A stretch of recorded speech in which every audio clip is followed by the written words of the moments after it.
الموسيقى الروحيه في فاس واش عارفين بحال جايبين شاكيرا على الباص وجوج المليار عباد الله لا يخسروا على شاكيرا بوحدها وشاكيرا بوحدها يخسروا على الزباله الفلوس والشعب ما عندنا سبيطارات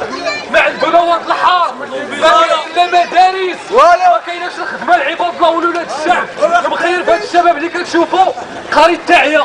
قاري الشوايب كيقطع 20 عام من حياته وما مخدمينش. كاينه الثروات ماشي ما كايناش الفلوس عند البلاد فيها الفلوس كاين الفوسفات كاين السيد البحري عطا الله الفلوس اللي كتدخل ولكن كياكلوها كرش الحرام كياكلوها الشفاره الكبار ومخليين ولاد الشعب ما لاقيين باش ياكلوا ما لاقيين باش يعيشوا.